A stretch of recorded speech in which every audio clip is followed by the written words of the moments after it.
Welcome, everyone. This is Jonathan Gorman from iCreative. And today we're going to talk about how to avoid getting scammed in this day and age.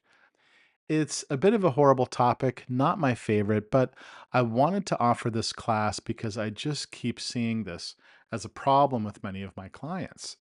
The bad guys seem to be getting more and more sophisticated. And so I thought I would take some time to make a video to augment the time that we've spent together in the class. And so if you haven't come to one of our sessions, I encourage you to show up and ask questions and be a part of these topics because I really feel like some of them can be of great value, especially in the sense of you avoiding being scammed. So, welcome and thank you so much for coming. And I hope that you find these videos and the classes helpful for you. So, in general, the first thing that I've seen a lot of is people getting terrified and, put into a panic because of a phone call that they got. And, legitimate organizations will never ask you for sensitive information, especially over the phone. That is a big no no with just about any company out there. But what seems to happen is that my clients will get a phone call that has somebody on the other end that claims that they've got a huge virus on their computer and they need to be rescued and they're the person that's going to rescue them. So they use this urgency and try to, instill this sense of panic in you so that you can act and do some things that they want you to do, which is usually to give them information or, in the worst case, to give them some money. So, our good friends from the IRS or from Social Security are not going to call you. They really prefer to write us love letters and send them in the mail. So, if you get calls about this, you should ask the person to stop calling you. And you can even ask them what their callback number is. And I guarantee that they're not going to want to let you off the phone and they're not going to give you a number that's valid. And these people really need to be reported to the IRS and to the Social Security Administration because this is a pretty common technique that they're using on older folks, especially because, you know, when we talk about the IRS and Social Security, these are pretty important topics to us as we get on in age. And so that they've found that to be a pretty worthwhile way to kind of get your attention and try to loop you in. One of the most important things that we can talk about today that you can just start doing right this second is to stop clicking on links or open attachments in suspicious emails or texts. I know that during the political season, of course, we're getting just bombarded by political texts. And so trying to figure out what's real and what you should reply to or what you should report or block is sometimes a bit confusing. But usually these are phishing attempts that are going to try to either get your information or install some software on your computer or your device to try to get you again to engage with them in some sort of nefarious way. So, in the case of email, this particular photo right here shows what happens when you're on a Mac and you get something. It looks like it's from iCreative.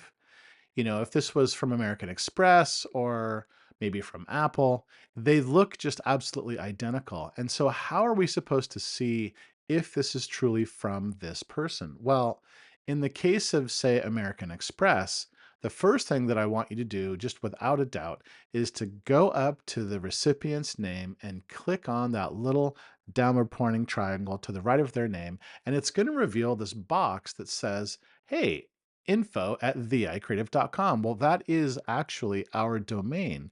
So if it doesn't say something something at americanexpress.com or at apple.com or at wellsfargo.com, chances are it's going to say something that looks totally unrelated to that company. And that's how you know right away that it is absolutely not them. So here's a sort of a closer look at that. I've circled the area that shows what that email address looks like when you click on the sender's name. And they're going to try to fool you by putting some phony name. And then when you actually click on it to reveal the email address, you can see that it's certainly not from the person that they claim. This is what that same experience would look like on an iPhone. So I'm just going to click on where it says iCreative to get to the next screen, which then is going to reveal the email address from which it came. So again, if the domain, everything after that at isn't something like at americanexpress.com or at wellsfargo.com, you know that you can absolutely just disregard that email right away and go about your day. So this really big technique that they're using is to try to pressure you into doing something. They really don't want you to get off the phone. They really want you to do something right away. And the more that you drag your feet and kind of say, oh, everything that you're saying sounds great, but, can you give me the main number for your account? Or, I'm sorry, for your company and your extension? Can you give me your employee number? Start asking them for information if you get a bad feeling. And if you can't go onto the internet to their actual website, say, from American Express or whatever, and verify that they're telling you the right information, chances are they're not going to want to let you off the phone. And they're really, really, really trying to get you to act on something right away. So they're trying to capture you while they've got you on the phone or while they've, got you online. Now, never ever let them into your computer. They're going to want to rescue this virus problem that you have by installing software and getting onto your computer. And they might even be trying to sell you a support plan for $300 or whatever. But that's how they get into your computer with their software, and this is where things can really go sideways. So reject that sense of urgency of theirs. Now, what about passwords? Are you using strong passwords? Do you use the same password for everything in your life? Are you aware of what your current passwords are and how to change them? One of the very first things that you want to do if there's an issue is go to change the password for the account that you think might have been compromised. Can you access and change your passwords very quickly if an account becomes compromised? I mean, this is really the name of the game. If you aren't aware of how to manage passwords, that is the first place that you may want to begin your journey. Using two-step verification means that you are requiring, even for your own accounts, that you yourself have to jump through two hoops to gain access to accounts. So this is really important in the case of financial accounts. If your bank offers two-factor authentication, which every single one of them does for sure, that means that you first have to give them your username and your password, and then they're going to send as a second hoop for you to jump through. They're going to send you a text message to your cell phone or to one of your other trusted devices with, say, a 6-digit code on it that you then have to also put in before they will give you access to that account. So, having access to your passwords is absolutely critical, and making sure that you're on top of the accuracy and the, most up-to-date versions of your passwords is in your possession is absolutely critical. I mean, if your password sheet in the kitchen drawer isn't accurate, well, then when you need to go and change passwords or even get access to your accounts, that's always kind of a struggle. We do offer it's pretty much one of my favorite classes to teach, a passwords class. Apple has some really wonderful technologies built into all of their products now. The keychain access has now blossomed into a new dedicated app on the iPhone, iPad, and Mac called the Passwords app. And you can also use secure notes just right there in the Notes app to put down other things that might be sensitive information. But the fact that this method of saving and using your passwords is so embedded into every single device, it offers and autofills passwords at the times when you need them, and is encrypted with your face or your fingerprint or your device's passcode is absolutely awesome. And I just can't say enough good things about it. And I really love helping people get, you know, rid of this password issue that they face.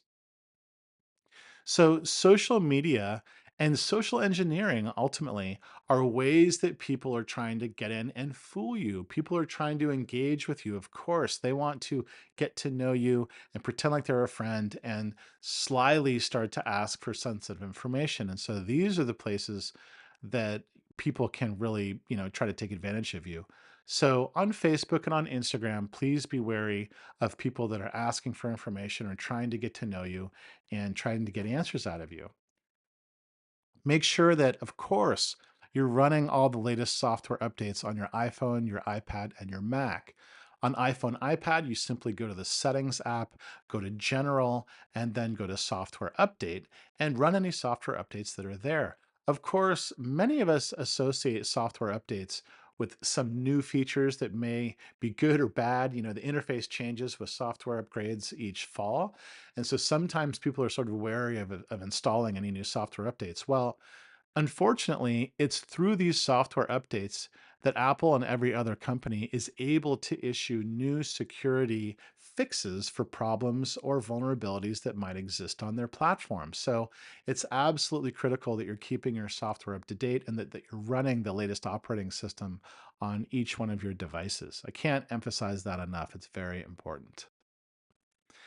Be wary of making payments online. Many of us aren't very comfortable making payments online or, let alone investments. Make sure that you're doing your due diligence and your research to make sure that the people that are claiming to be a good and healthy institution really are. There's nothing wrong with taking your time and making sure that you've got a great friend or an advocate that is there to help you. And iCreative is always here as a resource to help you. If you come across something that you just don't think is right, then it's not very difficult to determine who is a bad guy out there. I really hope that this helps, and I hope you have a great day. Thank you so much.